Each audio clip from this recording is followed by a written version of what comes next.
Nous rendons grâce à Dieu pour ce privilège que nous avons de nous tenir devant vous pour vous parler de la part du Seigneur. Ce jour est un jour particulier et nous voulons rendre grâce à Dieu pour tout ce qui ne cesse de faire au milieu de nous. Nous bénissons l'homme de Dieu.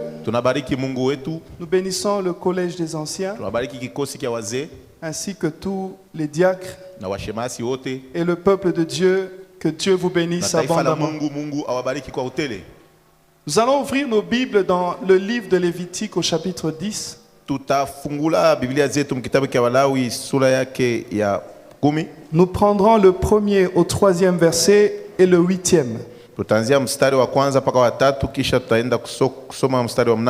Le fils d'Aaron, Nadab et Abihu prirent chacun un brasier, y mirent du feu et posèrent du parfum dessus. Ils apportèrent devant l'Éternel du feu étranger, ce qu'il ne leur avait point ordonné. Alors le feu sortit de devant l'Éternel et le consuma. Ils moururent devant l'Éternel. Moïse dit à Aaron, c'est que l'Éternel a déclaré lorsqu'il a dit « Je serai sanctifié par ceux qui s'approchent de moi et je serai glorifié en présence de tout le peuple. » Aaron garda le silence. Bien-aimés dans le Seigneur, nous voulons nous exhorter autour de la vie d'un bien-aimé que la Bible appelle Aaron. Ce matin, nous voulons tirer quelques leçons de la vie de Aaron.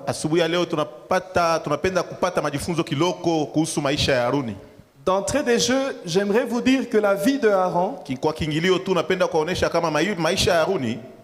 dans son passé, traduit l'amour de Dieu pour cet homme.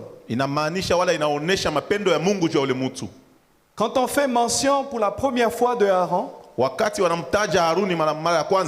Dieu est en train d'appeler Moïse pour une mission. Il devait se rendre en Égypte pour convaincre Pharaon de libérer le peuple de Dieu qui était en captivité. Et pendant que Dieu échange avec Moïse, Dieu lui donne la mission et toute la garantie de succès de cette mission. Mais un problème se pose au niveau de Moïse. Il a une faiblesse, il ne s'exprime pas aisément.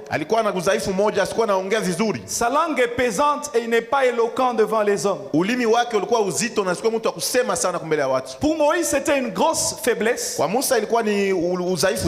Et malgré que Dieu se proposait de l'assister dans cette faiblesse,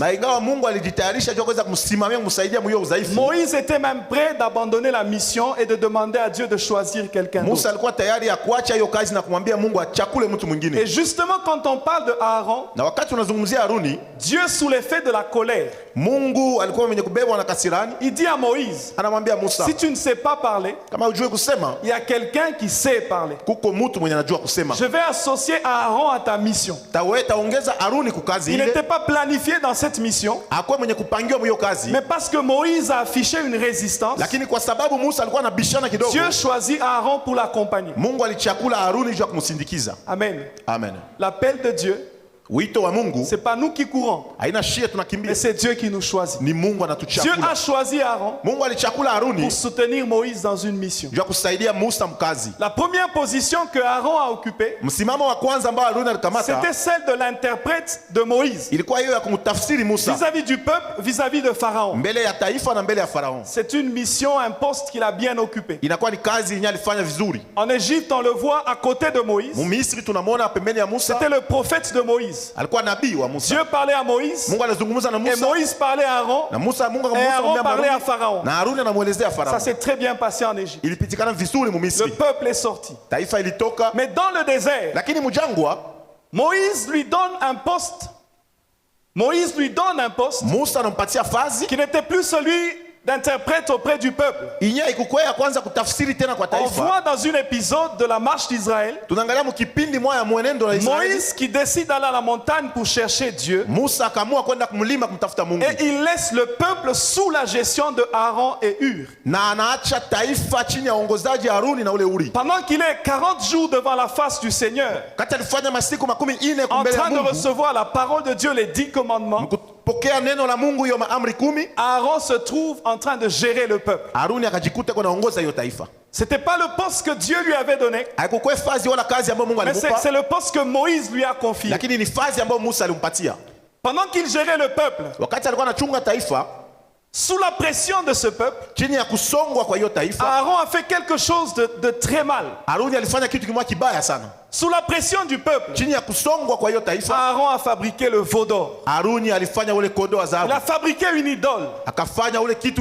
Et pour une fois, il a entraîné le peuple vers l'idolâtrie. En occupant un poste qui n'était pas celui que Dieu lui avait confié. Il a entraîné le peuple dans l'idolâtrie. À cause de ce veau d'or, Dieu a décidé de frapper son peuple. Plusieurs personnes sont mortes à cause de cette idolâtrie. Mais Dieu ne s'est pas pour autant détaché de Aaron. Dieu ne s'est pas pour autant, n'a pas pour autant abandonné Aaron. Pendant que nous lisons l'histoire que nous venons de lire, cette fois-ci ce n'est plus Moïse, mais c'est Dieu qui décide de placer Aaron à un poste. C'est Dieu qui décide d'établir Aaron. Il n'établit pas un petit poste. C'était un poste d'honneur et de dignité. Il était élevé comme souverain sacrificateur. On avait dressé le temple. Je veux dire, on avait dressé le tabernacle. Et la personne qui devait s'occuper de tout ce qui se faisait dans le temple, c'était Aaron. Cet ancien pécheur, cet ancien idolâtre, cette personne d'avant qui faisait des choses qui ne plaisaient pas à Dieu. Mais c'est à cette personne que Dieu confie une tâche. Amen. Amen. Bien-aimé, l'appel de Dieu, l'amour que Dieu a pour nous, est capable même d'effacer notre passé, de péché, de désordre, pour nous donner une place de choix dans la maison de Dieu. C'est pour ça que je dis l'histoire d'Aaron. C'est une histoire qui traduit l'amour de Dieu. Quel que soit le passé que nous avons, il est possible que Dieu nous donne dans sa maison une place de choix, une place préférable. Amen. Amen. Que ton passé ne soit pas un frein à l'appel de Dieu. C'était juste une parenthèse pour traduire cet homme de Aaron. Pendant que cette histoire se passe, ils sont en pleine je veux dire en pleine intronisation. On venait seulement de les mettre à part, de les sanctifier. C'était les premiers services dans le tabernacle de Dieu. Le premier souverain sacrificateur, les premiers services. Je peux même dire que c'était une élévation pour Aaron. On le sortait des pieds de Moïse. On le plaçait comme souverain. C'était un chef parmi les chefs. Quand vous lisez les attributions du souverain sacrificateur, c'était un homme important, très important en Israël.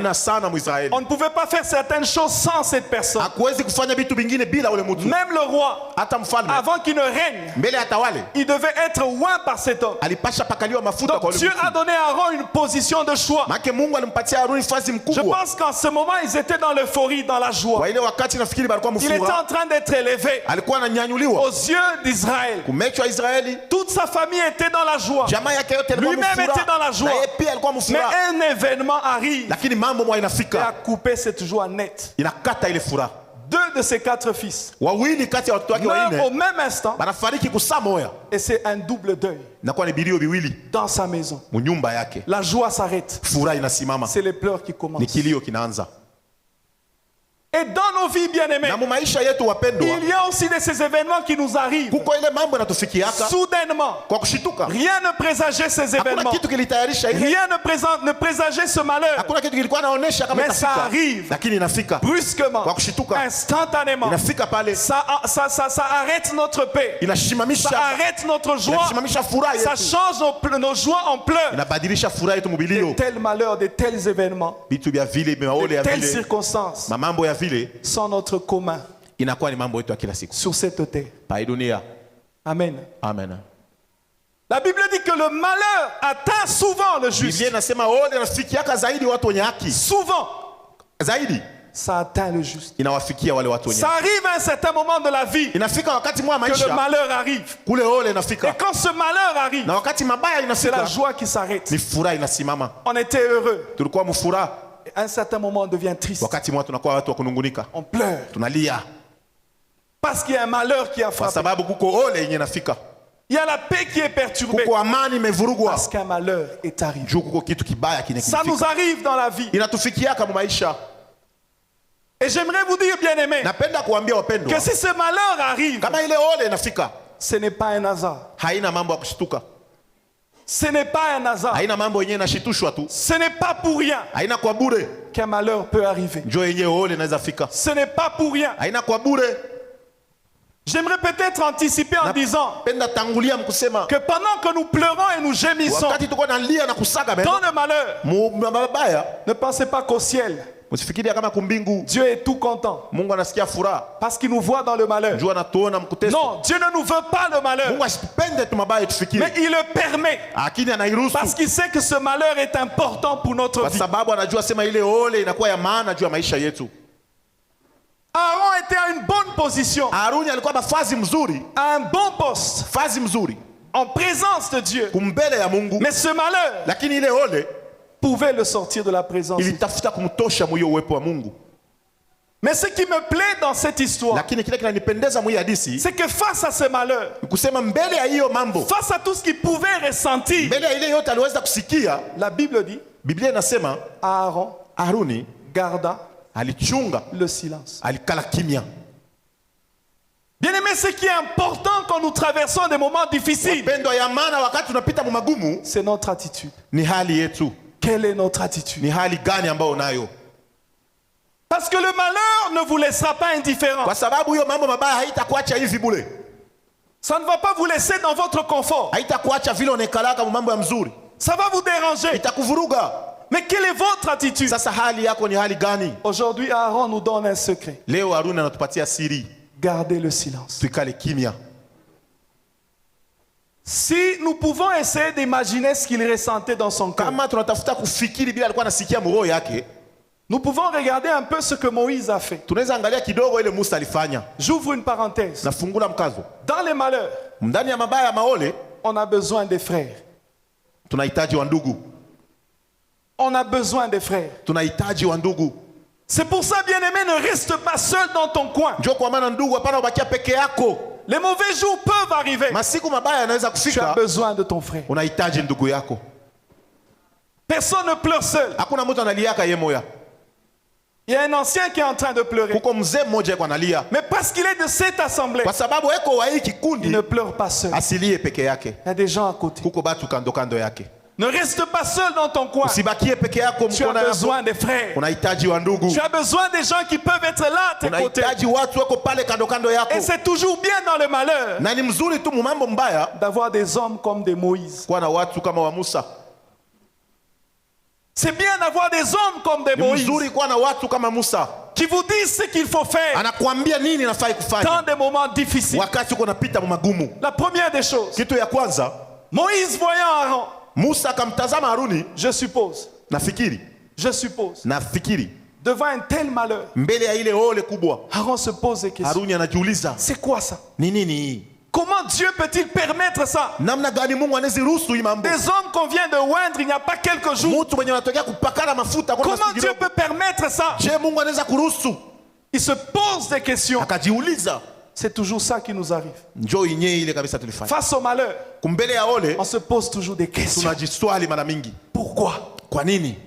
Je ne sais pas ce qu'il y a dans ton cœur ce matin. Mais je sais que face au malheur, pourquoi ça ne manque pas. Tout le monde cherche à comprendre ça vient d'où. Pourquoi et pourquoi. Il y a beaucoup de pourquoi. Beaucoup de pourquoi. Et Moïse a senti c'est pourquoi. Peut-être même une rage, une colère. Mais comment est-ce que Dieu peut frapper pour une si petite faute? Comment Dieu peut-il frapper si méchamment, si brutalement? Il pouvait se sentir révolté. Moïse a vu tout ça. Heureusement qu'il était là. Il a dit à Aaron, je t'avais dit que l'Éternel a dit, je serai sanctifié par ceux qui s'approchent de moi. Peut-être que tu n'avais pas bien compris, mais ce qui vient d'arriver, c'est pour que tu comprennes ça. Amen. J'ouvre une parenthèse. Ça ne veut pas dire forcément que tout malheur qui arrive, c'est parce que tu as péché. Non. Ça ne veut pas dire ça. Job a été frappé. Lui n'avait pas péché. Mais le malheur est quand même arrivé. Donc le pourquoi ici, ou la réponse au pourquoi ici, ce n'est pas forcément de dire la source de ça, mais c'est d'amener Aaron à comprendre la pensée de Dieu. Moïse a compris que pour répondre à ces pourquoi, il fallait ramener Aaron à la parole de Dieu. Voilà pourquoi dans les malheurs, on a besoin d'être entouré par des frères qui peuvent vous ramener à la parole de Dieu. Moïse a dit à Aaron, Dieu a dit, je dois être sanctifié par ceux qui s'approchent. L'histoire de Aaron a une très grande portée. On peut trouver des enseignements pour la famille. On peut trouver des enseignements pour le ministère. On peut trouver des enseignements pour sa vie personnelle. Elle est très riche cette histoire. Mais l'essentiel c'est que Moïse a dit à Aaron, c'est ce que Dieu a dit. Je serai sanctifié par ceux qui s'approchent de moi. Cette parole a soutenu Aaron. Il a abandonné les pourquoi. Il a abandonné la petite colère qui pouvait être là. Et il a pris la bonne attitude de garder silence. De garder silence. Et Moïse ne s'est pas arrêté là. Vous vous imaginez deux deuils qui viennent de vous frapper instantanément. Il se tourne devant les deux autres frères qui restaient. Il leur dit, vous n'allez pas pleurer. Vous n'allez pas pleurer. Vous n'irez même pas au lieu de deuil. Personne ne va déchirer ses vêtements. Comme ça se fait partout ailleurs. Quand les gens sont en deuil, ils pleurent, ils se lamentent. C'est ça le monde. Mais Moïse dit, vous n'allez pas pleurer comme le monde. Vous n'allez pas suivre les habitudes du monde. Vous devez rester dans la parole de Dieu. Amen. Amen. Face au malheur, tout le monde peut agir d'une certaine façon. C'est normal dans le monde. Quand quelqu'un est frappé par un malheur, qui se met à se plaindre. Pas Camille et tout. Seulement moi. Moi je paye ma dîme. Je chante pour le Seigneur. Je suis un super diacre. Je suis fidèle à l'église. Mais pourquoi ce malheur peut arriver? Pourquoi? C'est normal dans le monde. Mais ce n'est pas l'attitude dans l'église. Moïse était là pour rappeler à Aaron que toi, tu es sanctifié. Toi, tu es mis à part. Et parce que tu es mis à part, tu ne dois pas agir comme le monde. Tu dois agir de manière particulière. Amen. Amen. Voilà pourquoi on a besoin des frères dans le malheur qui nous disent pas comme le monde, mais comme la parole de Dieu le dit. Parce que le but du malheur, ce n'est pas parce que Dieu a besoin de voir quelques larmes de nos yeux. C'est pas ça l'objectif de Dieu. L'objectif de Dieu, ce n'est pas nous voir en train de pleurer. C'est pas ça l'objectif. Dans le malheur, Dieu cherche autre chose. Il a de la peine quand les larmes coulent. Mais il sait que c'est important. C'est comme quand nous accompagnons les enfants pour prendre une piqûre. Ça fait mal. On a envie qu'on prenne la piqûre à la place des enfants. Mais ce n'est pas le parent qui est malade, c'est l'enfant qui est malade. Amen. Amen. Même quand nous traversons des moments difficiles, le problème n'est pas chez Dieu, mais le problème c'est nous.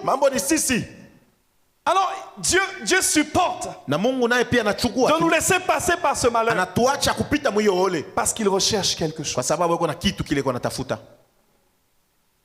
La troisième chose que Moïse dit, vous là, vous n'avez pas encore terminé le travail que vous devez faire. Alors, vous ne sortirez pas de la tente d'assignation. Vous restez là à votre poste. Ne bougez pas de là. Laissez les autres pleurer. Mais vous restez à votre poste. Quand le malheur vient, combien sont tentés d'abandonner leur poste? Je n'irai plus à l'intercession. À la chorale, je ne veux plus aller. On a tendance à sortir, à abandonner notre poste. On a besoin de Moïse qui vous disent, reste à ton poste. Reste là. Garde ton calme. Reste à ton poste. Le malheur ne sera jamais, j'insiste jamais, une raison suffisante pour abandonner de servir Dieu. Jamais. Ça peut faire mal, mais ça ne peut jamais être une raison valable devant Dieu pour abandonner de servir Dieu. Jamais. Oh non, c'est la mort. Non. Oui, c'est la mort. On ne peut pas remplacer un être cher. Mais ce n'est pas une raison pour abandonner de servir Dieu. Malgré le malheur, reste à ton poste. Reste là. Reste là.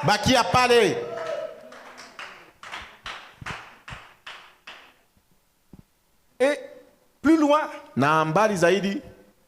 on sent un peu dans l'attitude de Aaron une certaine culpabilité. À cause de cette culpabilité, il devait manger la part du sacrifice expiatoire. Il y avait une portion de viande qu'il devait consommer. Mais à cause de ces événements, Aaron a dit non, on ne va pas manger cette fois-ci. Moïse est venu le suivre. Il dit, mais pourquoi est-ce que vous n'avez pas mangé ça? Aaron exprime un peu sa culpabilité. Moïse, regarde un peu. Avec tout ce qui nous est arrivé aujourd'hui, c'est la première fois qu'ils offrent leur sacrifice d'expiation. Est-ce que tu penses que s'ils mangeaient cela, est-ce que ça serait agréable à Dieu? Ces paroles traduisent un peu de culpabilité et de peur. Que des gens, à cause de la culpabilité et de la peur, veulent abandonner de servir Dieu. Le malheur apporte le questionnement. Le malheur apporte la culpabilité. Le malheur peut apporter la mort. Le malheur peut apporter le désespoir. Tous ces sentiments n'ont pour objectif que de vous sortir de la présence de Dieu. Que de vous détacher de la présence de Dieu. De vous sortir de la présence de Dieu. Et c'est justement ça qu'il ne faut pas faire. C'est justement ça qu'il ne faut pas faire. Tu te sens coupable. Ne sors pas de la présence de Dieu. Reste là. Tu as peur. Ne sors pas de la présence de Dieu. Reste là. Tu as beaucoup de questions que tu ne comprends pas. Ne sors pas de la présence de Dieu. Reste là. Gardez le silence. C'est cette attitude de Aaron. C'est cette attitude de Aaron. Vous savez, lorsqu'il a gardé le silence, il n'est pas sorti dehors. Il est resté dans la tente d'assignation. Garder silence voulait dire premièrement se soumettre à la volonté de Dieu. Si Aaron a gardé le silence, il a décidé de ne pas discuter avec Dieu, de ne pas contester avec Dieu. Est-ce que c'est moi qui ai raison? Est-ce que c'est toi qui as raison? Non, il a simplement dit, Seigneur, je me soumets à ta volonté. Tu as raison. J'ai tort. Garder silence, c'est se soumettre à la volonté de Dieu. Accepter la souveraineté de Dieu. Bien aimé, c'est une étape importante. Lorsque nous voulons sortir d'un malheur, se soumettre à la volonté de Dieu. Ce n'est peut-être parce que Dieu a voulu, mais si du moins Dieu l'a permis, je me soumets à sa volonté. J'accepte cela. C'est ce qu'il me fallait. Il y a un homme comme Moïse qui avait très bien compris ces choses. Pendant que son fils s'était rebellé contre lui et qu'il était en train de fuir, il a vu des gens qui étaient en train de l'insulter, de jeter la poussière sur lui.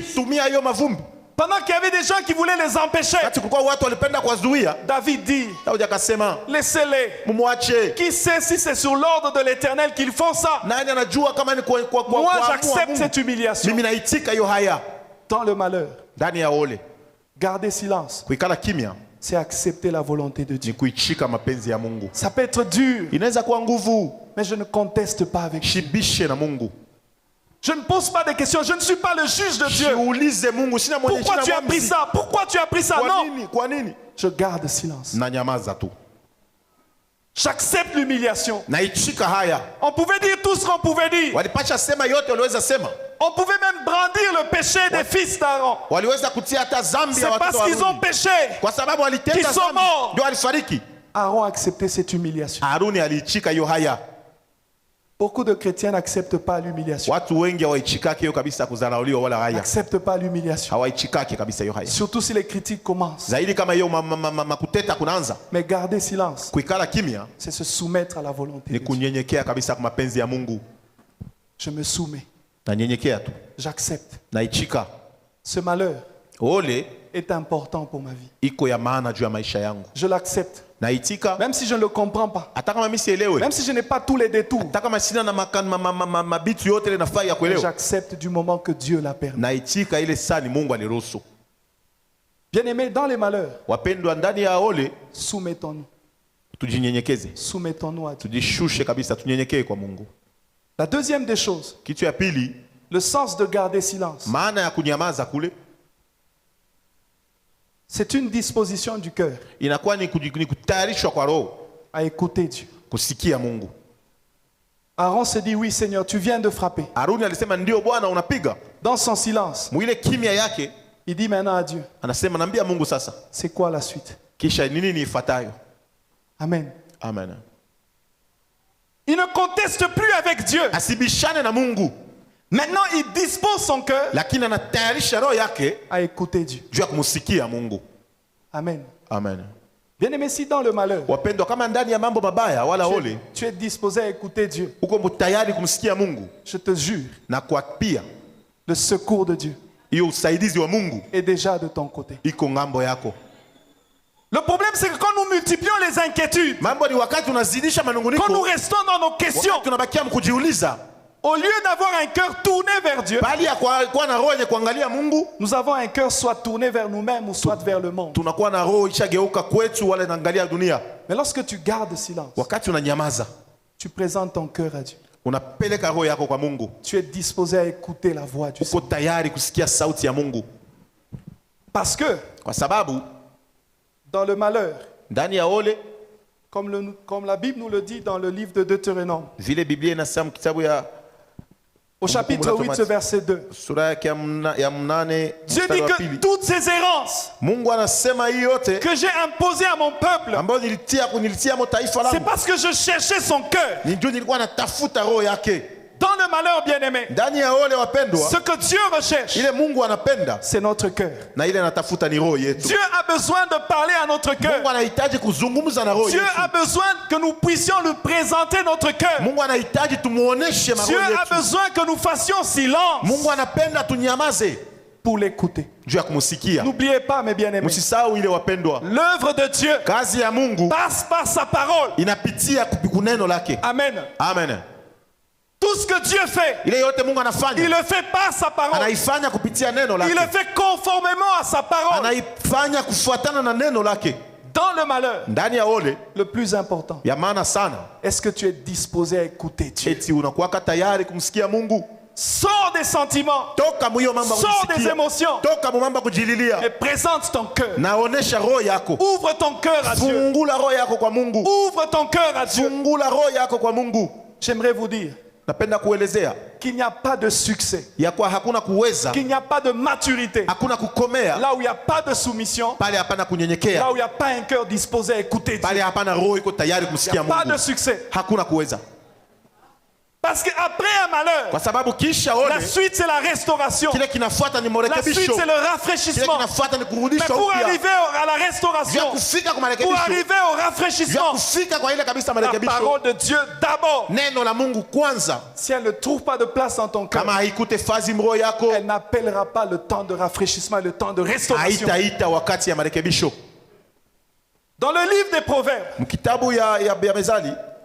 on nous explique qu'un arbre a toujours de l'espoir du moment que ses racines sont dans la terre. Il peut être coupé de ses branches, il peut perdre ses feuilles, mais du moment que ce tronc garde les racines dans la terre, il y a espoir. Parce que le temps viendra où les eaux vont approcher, et si les eaux approchent, l'arbre qui a ses racines dans la terre sera à nouveau abreuvé, et à la place des branches coupées, il apparaîtra de nouvelles branches, il apparaîtra de nouvelles feuilles, il apparaîtra de nouveaux fruits. Dans le malheur, quand Dieu a coupé, garde tes racines en terre. Gardez ces racines en terre. Présentez le cœur à Dieu. Lorsqu'on garde silence, on garde ses racines en terre. Et c'est important, bien-aimé, de comprendre que l'important, c'est notre cœur attaché à Dieu. C'est notre cœur en silence devant Dieu. Parce que lorsque la parole de Dieu viendra, comme l'eau qui s'approche, elle apportera la restauration. Dans chaque malheur, ne cherche pas qui est le sorcier, quel est le blocage. Bien-aimé, j'aimerais vous rassurer qu'il n'y a rien qui nous arrive qui échappe au contrôle de Dieu. Non, rien. Si parfois Dieu permet que les plus faibles que nous remportent sur nous la victoire, il le fait pour un objectif. Parce qu'il a besoin de nos cœurs. Parfois la joie emporte tellement nos cœurs et nous rend tellement distraits au point de négliger des petites choses sur lesquelles Dieu a un regard.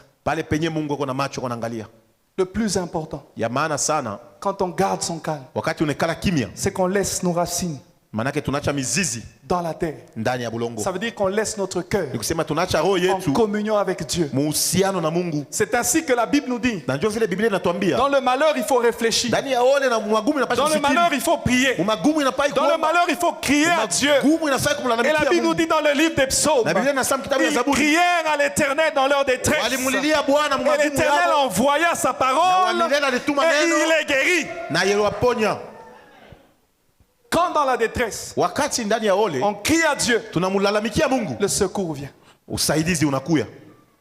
Mais si dans la détresse, Na kama magumu on pleure sur soi-même, tunajililia, on critique les autres, tunateta wengine, on se retire de la présence de Dieu, tunajikokota muwepo wa Mungu, on s'enfoncera davantage et davantage. tunajiingiza zaidi na zaidi tena. Mais si dans la Na détresse, kama magumu nous faisons silence, tunanyamaza, nous cherchons quelle est la pensée de Dieu, tunatafuta wazo ya Mungu ni nini, quelle est la parole de Dieu pour cette neno la situation. Mungu ni nini kwa hiyo hali. J'aimerais te dire, bien-aimé, Napenda kukwambia ndugu, chaque moment difficile dans la vie, kila wakati yote ya nguvu maisha c'est un moment de croissance. ni wakati ya kukomea, C'est une opportunité de ni croissance. bahati ya kukomea, C'est une opportunité d'expérimenter Dieu dans une nouvelle dimension. inakuwa ni bahati ya kuishi Mungu mwatua mpya. Derrière un malheur, Nyuma ya mambo il y a mabaya un grand succès. kunakuwa Ce uwezo n'est qu'une kubwa. étape transitoire. Inakuwa ni kipindi ya Dieu kupitia. a besoin de fixer quelque chose dans Mungu ton anapenda cœur kukaza vitu avant de fulani t'amener à la prochaine étape, mbele ya kupeleka kwa kipindi avant de kingine, t'amener à la prochaine dimension, mbele ya kupeleka mwatua avant de wengine, t'amener à la prochaine gloire. mbele ya kupeleka Dieu a kutukufu besoin de wengine. fixer des choses Mungu dans ton anahitaji cœur. kukaza vitu mroho yako. Quelle est la parole de Dieu Ile ndio neno la Mungu pour ce moment? kwa hiyo wakati. Le verset 8 que nous venons de lire, il est très court. Shairi ya 8 ambayo tunatoka kusoma iko mwepesi. La Bible dit, Biblia inasema l'Éternel parla à Aaron. wa milele akamwelezea Haruni. Avant Mbele cet événement, ya hiyo mambo ipate kufika, Dieu parlait à Moïse Mungu alikuwa anazungumza na Musa, et Moïse parlait à Aaron. na Musa naye pia anamwambia Haruni. Mais après cet événement, Na kisha hiyo mambo Dieu n'a plus parlé à Moïse pour Mungu- parler à Aaron. Mungu akuzungumzie tena Musa juu Il amwambie a Aaron. parlé directement à Aaron. Alienda mara moja kumwelezea Haruni.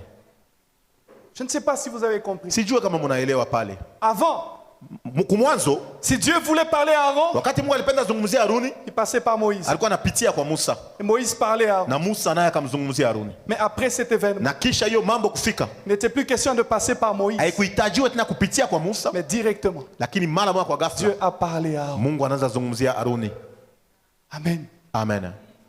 Il n'était plus obligé d'attendre Akupashe tena kupitia, les instructions de Dieu par Moïse. haikufai tena achunge maagizo ya Mungu kupitia Musa. Maintenant, Na sasa Dieu a commencé à lui parler aussi. Mungu anaanza mzungumzia sasa hivi. Je peux dire qu'il est passé d'une dimension Napenda sema natafuta, alipita kutoka hatua à moja une autre dimension na kupanda hatua où nyingine. il parle avec Dieu. Eko anazungumza na Mungu. Je m'imagine, Nafikiri ça je me représente. hii najiwazia tu. Un jour, ce jour-là, le matin, quand Moïse vient, Ile siku wakati Musa alikuya, Aaron aussi lui dit, Haruni akamwambia, tu sais Moïse, unajua Musa, l'Éternel m'a parlé. wa milele alinizungumzia. Amen. Il a parlé. Alisema Ça, oui, ndio, l'Éternel m'a wa parlé. milele alinizungumzia. Amen. Amen. Avant, c'était Moïse qui venait. Mbele ilikuwa ni Musa alikuwa anakuya. Chaque fois que Aaron voyait Moïse, Wakati yote Haruni alimwona Musa, c'était... Qu'est-ce que Dieu a dit? Mungu anasema nini? Mais ce jour-là, Lakini ile siku c'était aussi le tour de Aaron. ilikuwa ni siku ya Haruni De dire à sasa. Moïse, Ya kumwambia Musa, Il m'a parlé. Mungu alisema. J'étais entendu souvent me dire Nilikusikia que l'Éternel t'a parlé. wa milele alikwambia. Mais là, j'ai entendu. Sasa hapa nasikia Il m'a parlé. alizungumzia. Quel privilège. Heshima gani? Ce malheur Ile ole l'a propulsé dans une dimension de communion avec Dieu ilimfikisha mkipimo ya uhusiano na qu'il Mungu. n'avait pas auparavant. Ile yenyewe hakukuwa nayo Mais kumbele. il est arrivé là comment? Alifika pale je? Parce qu'il a accepté de garder Kwa silence. sababu alitika kuikala kimya. Quand on garde silence, Wakati tunanyamaza, on demande à Dieu tunamlomba Mungu de s'approcher de nous. atukaribie zaidi, Ou encore de nous rapprocher de lui. wala kutukaribisha kwake zaidi.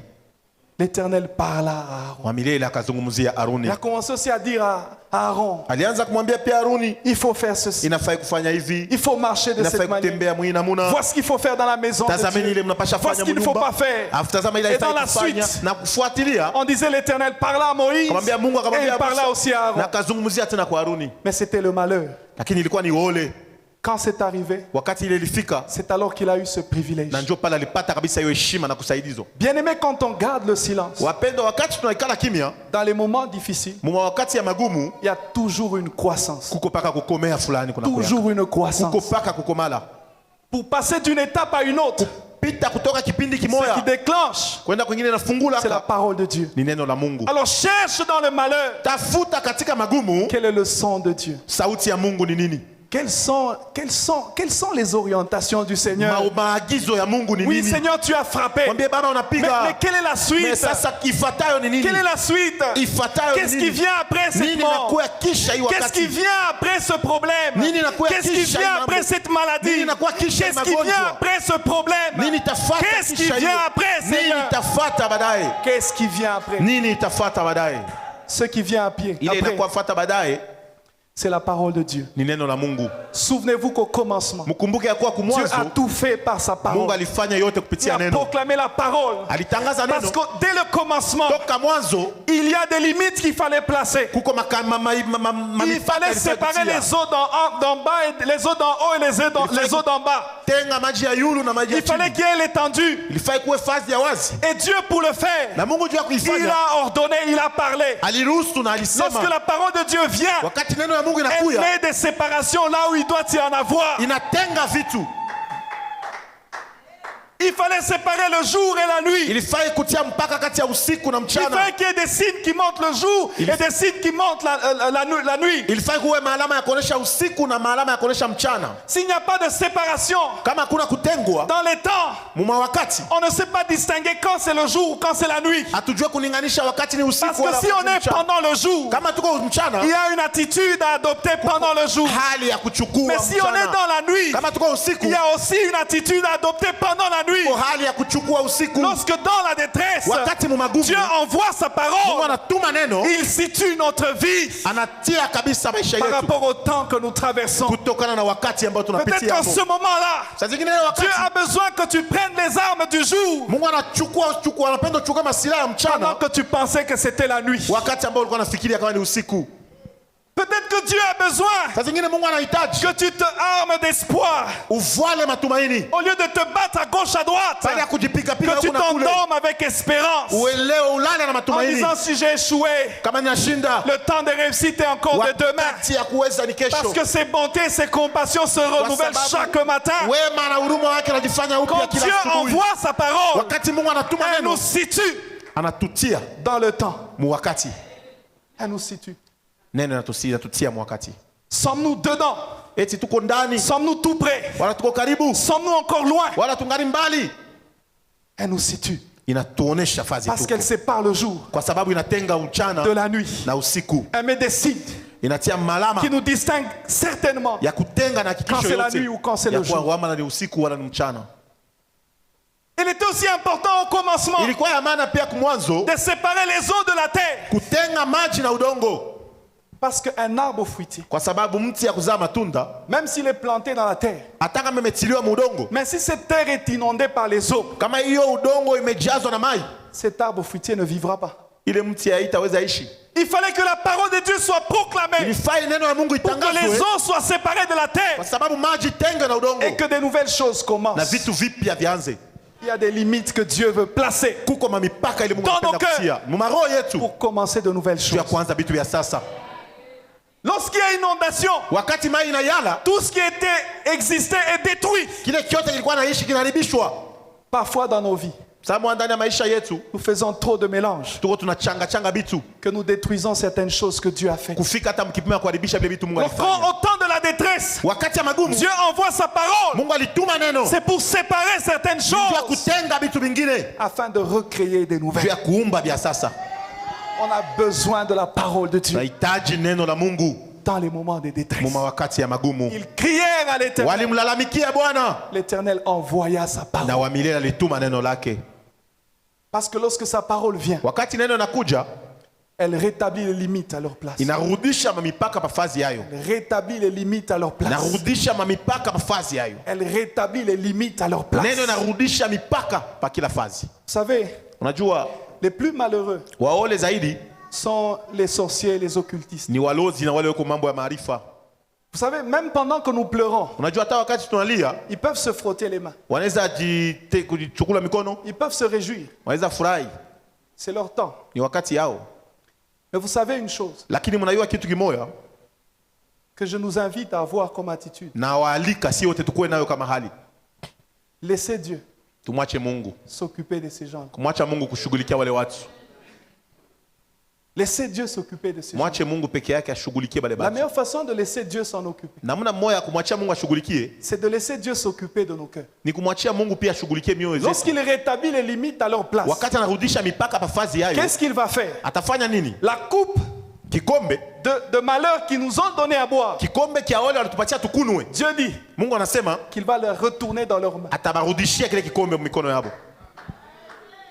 Le châtiment de Dieu sur nos ennemis est de loin plus grand que les petites afflictions que nous avons à cause d'eux. Le châtiment de Dieu sur nos ennemis beaucoup plus grand que les petites afflictions que nous avons à cause d'eux. Laisse Dieu s'occuper de tes ennemis.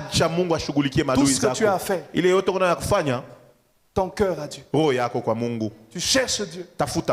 Tu reçois sa pensée. La pensée de Dieu viendra mettre de l'or. Là où il y a encore du monde dans ta vie, la parole de Dieu va t'éclairer. Cette habitude, elle n'est pas bonne. Éloigne-la de ta vie. Tu as négligé le culte. Tu as négligé le travail de Dieu. Arrange un peu à ce niveau. Quand la parole de Dieu vient et remet de l'ordre, toi tu es un enfant, tu ne dois pas te comporter comme ça. Tu ne dois pas t'habiller comme ça. La parole de Dieu remet de l'ordre. La parole de Dieu aussi te dit, maintenant, il faut jeûner. Maintenant, il faut assister les veuves. Maintenant, il faut prendre soin des orphelins. Maintenant, il faut semer. Maintenant, il faut semer. Maintenant, il faut semer. Et quand tu as semé, la même parole de Dieu vient arroser ta semence. Et lorsque ta semence est germée, elle va produire des fruits. Beaucoup de fruits. Tels que tu vas manger à ta faim, tu vas boire à ta soif, tu vas accomplir tous tes délices. C'est l'œuvre de la parole de Dieu dans ton cœur.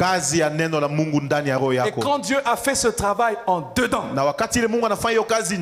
ça se traduit à l'extérieur. Quand Dieu fait ce travail dedans, ça se traduit dehors. Nous voulons voir les choses que Dieu fait dedans. Nous en avons besoin. Parce que c'est ça les miracles que nous cherchons à l'église. Ce sont les miracles que nous cherchons à l'église. Mais pourquoi il n'y a pas tant de miracles? Parce que Dieu n'a pas fait un travail dedans. Il n'y a pas un travail dedans. Pourquoi?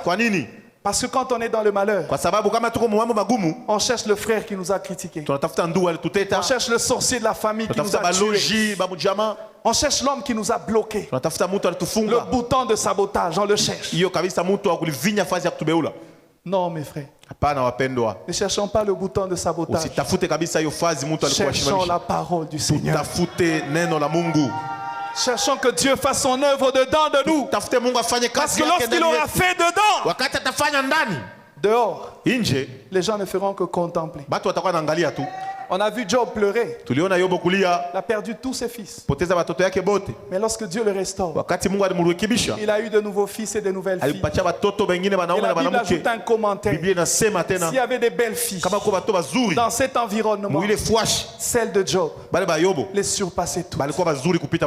Ce que Dieu fait quand il restaure dépasse de loin ce que nous avons perdu. Mais il n'y a pas de restauration si le cœur n'a pas reçu la parole du Seigneur. Voilà pourquoi parfois des malheurs nous arrivent 2-3 fois. Parce qu'on n'a pas pris le temps de garder silence. On n'a pas pris le temps de garder silence. On est resté trop dans les émotions. Il y a même certains qui ont décidé de partir de l'église, d'abandonner de servir Dieu. On n'a pas pris le temps de garder silence. Aaron nous dit ce matin, Gardons silence. tuikaleni kimya, Gardons silence devant l'Éternel. kimya kumbele ya Mungu. Reste à ton poste. Bakia pa fazi yako. Reste dans sa présence. Bakia muwepo wake. L'Éternel qui a frappé, Wa milele alipiga, il va restaurer. atatengeneza. L'Éternel qui a humilié, Wa milele mwenye alipatisha il va te haya, relever et t'élever. kuinua. L'Éternel qui a permis que tu sois amputé, Wa milele aliruhusu kabisa il est ukatiwe. capable de faire de nouvelles branches Eko na uwezo kufanya miti ingine mpya et de placer de nouvelles feuilles na kutia majani ya sasa et de donner de nouveaux fruits. na kuzalisha matunda mpya. Ce sont des fruits qui sont revêtus de la gloire de Dieu. Ni matunda juu yanavuika utukufu wa Mungu. Et les gens viendront Na watu watakuya pour contempler Dieu, juu ya kuangalia Mungu de l'œuvre qu'il aura faite kwa après ta kazi ile restauration. Mungu atafanya kisha marekebisho. Alors n'abandonne pas le Seigneur. Ushache Mungu. Ne t'agite pas, ne t'inquiète pas, Usitenke usinungunike. mais garde silence. Kala kimya tu. Garde silence. Ikala kimya. S'il faut accepter l'humiliation, Kama accepte. inafai kuitika haya S'il itika. faut accepter les jugements des hommes, accepte. Kama inafai kuitika kuhukumiwa kwa S'il faut watu itika. accepter les moqueries, accepte. Kama inafai kuitika kuchekelewa na watu itika. Mais laisse Dieu faire son travail dans ton cœur. Lakini acha Mungu afanye kazi yake Parce que moyoni le mwako. jour où il sortira ces choses, Juu siku vile vitu vitatoka, ce sont des louanges, itakuwa ni masifa des actions de grâce, na matendo la des shukrani, acclamations mamikono en kupika l'honneur de son nom. kwa heshima ya huyu Mungu. Voilà pourquoi, bien-aimés, Ndio kwa maana dans les wapendwa, moments difficiles, mwa wakati ya nguvu, parfois il faut faire des choses wakati mwe contradictoires. nafai kufanya vitu kinyume na kanuni, Il faut louer Dieu. nafai kuchukuza Mungu. En attendant Mkuchunga, le secours mkuchunga hiyo usaidizi qui va se manifester. ile itaonekana. Parce que la Bible dit, Biblia inasema le malheur atteint souvent le juste, ole nafikiaka zaidi watu mais wenye l'Éternel kunyoroka en délivre na wa milele toujours. anawakomboa paka. Si c'est incertain que le malheur arrive, Kama ni kwa fulani wa zaidi magumu très inafikia, sûr que le secours viendra. kwa na hakikisho ya kwa kweli msaada itakuya. Voilà pourquoi je t'invite à incliner ton Ndio cœur kwa maana en nakualika prière. kuinamisha kichwa yako maombi. Garde silence. Nyamaza. Nous avons dit que garder silence, Tulisema kunyamaza c'est se soumettre à la volonté ni de Dieu. kunyenyekea ku mapenzi ya Mungu, Accepter la décision de Dieu. kuitika mpango wa Mungu, Accepter le jugement de Dieu. kuitika hiyo hukumu ya Mungu, Accepter combien, même si c'est dur. kuitika hata kama iko nguvu, J'accepte, Seigneur. naitika Je me soumets à ta volonté. na nyenyekea kabisa kwa mapenzi Et nous yako. avons dit que garder silence, Tulisema kuikala kimya c'est se disposer à écouter Dieu ni kujitayarisha kusikia pour Mungu. dire, Seigneur, Mwambia Bwana, dans cette circonstance, mui hali quelle est la suite? nini nitafuata, Qu'est-ce que tu veux faire en moi? nini unapenda kufanya kisha, Qu'est-ce que tu veux faire dans mon cœur? nini unapenda kufanya mroho Est-ce qu'il y yangu. a trop de mélange dans mon Eti kuna cœur? kuchanganikiwa kwa Est-ce que j'ai mingi, déplacé les limites? J'ai déplacé les bornes? nilisukuma mipaka, Est-ce que j'ai fait trop de mélange? nilifanya kuchanga vitu kwa Est-ce que mingi, j'ai mangé la semence? eti nilikula mbegu, Est-ce que je n'ai pas été fidèle dans la semence? sikukuwa mwaminifu Qu'est-ce que je n'ai pas fait? nini sikufanya, Quelle est ta volonté? mapenzi yako ni Quelle est nini, ton instruction? agizo yako Quelle ni est la nini, parole qui va ramener le relèvement? ni neno gani itakuwa Quelle est la kuninyangula parole tena, qui va déclencher le secours? neno gani itafungula Quelle est la usaidizi, parole qui va déclencher la restauration? neno gani itafanya Où est marekebisho, cette parole? iko wapi ile neno, Où est cette iko parole? wapi ile neno, Était dans la Bible, iko Seigneur. Biblia Bwana, Montre-moi le texte. unyoneze hiyo kabisa kwa hiyo Où maandiko, encore l'as-tu déposé dans le cœur d'un homme? wala uliitia mroho ya mtu. Parle-moi, Seigneur. Unizungumzie Bwana, Parle à mon cœur unizungumzie Baba, et fais au-dedans nafanya ndani ce que tu veux que dehors soit. kile unapenda nje ianze kuonekana. Oh, j'aimerais que tu te lèves et que tu pries, bien-aimé. Napenda usimame na uombe ndugu. Merci, we love you.